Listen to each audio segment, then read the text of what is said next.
दिनैनि समाव बीपीएफ दोलोआ गैलिया थारैनो नोंथांमोना सैथोखौनो खोनादों आरो बे बाथ्राखौ आंनिफ्राय गोसो जानानै बुंनाय बाथ्रा नङा।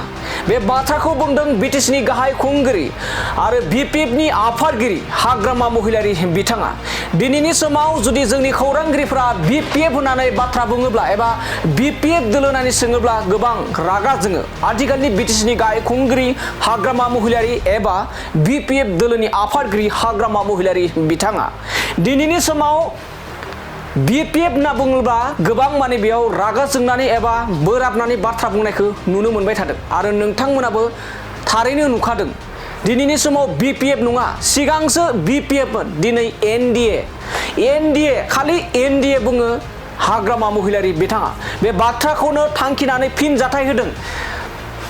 बे समाव 19 नं सिडली विधानसभा बियाबनि 19 नं सिडली चिरां विधानसभा बियाबनि बिजाथि इउपिपिएलनि बिजाथि रनजित बसुमतारी बिथाङा थारैनो बे समाव बयबो मिथिगौ हाग्रामा महिलारि बिथाङा बीपीएफआ मोनबेसे गेलेगोन होनना बुङोब्ला थोंजों बुंखायो मा बीपीएफ नङा एनडीए। जों दिनै बीपीएफ नंला एनडीएसो होनना बाथ्राखौ बुंनानै गोबां खौरांनि गेजेरजों बाथ्रा बुंबोगासिनो दं।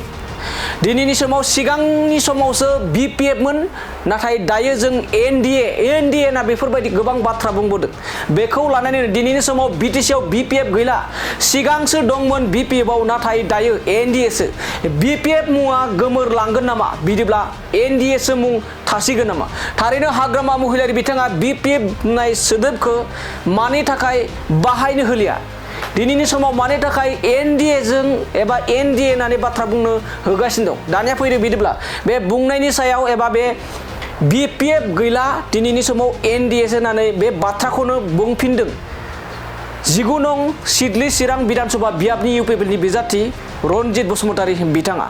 जोंनि सरकार फैनायनि सिगांबो बिथांमोना नै दाबो बिथांमोना 28 सा देरहादों, बिथांमोना एलायन्स आरो बिथांमोना रायजो राजाफोरखौ थगायनानै जों मानसिफोरखौ थगायनो रोङियाव जोंहा दाय जादों। रायजो राजाफोरखौ थगायनानै बिथांमोना जोंनि माखासे भटार्सफोरखौ जोंनि इउपिपिएल दोलोनिफ्राय बिजेपिजों एलायन्स दं होननानै जों सानगारदोंमोन।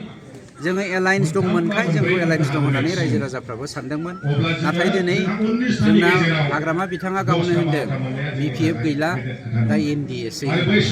गतिके बीपीएफ जे गैला बेजों एनडीए जाबाय, बेखौ दिनै रायजो राजाफ्रा स्पष्ट जाबाय आरो इउपिपिएल दोलोआ स्पष्ट भाबै दिनै एनडीएनिफ्राय ओंखारबोबाय आरो एनडीएनिफ्राय ओंखारबोनायनि थाखायनो जोंनि तामुलपुर बियाबनिफ्राय जोंनि आफादगिरि प्रमद बर' बिथाङा आगुनि बिजेपिनि आसामनि स्पिकार बिजेपिनि केन्डिडेट बिस्वजित दैमारी बिथांनि बेरेखायै दिनै बिजाथि होदों आरो दिनै इलेक्सन गेलेनो थांगासिनो दं। बेखायनो बे स्पष्ट।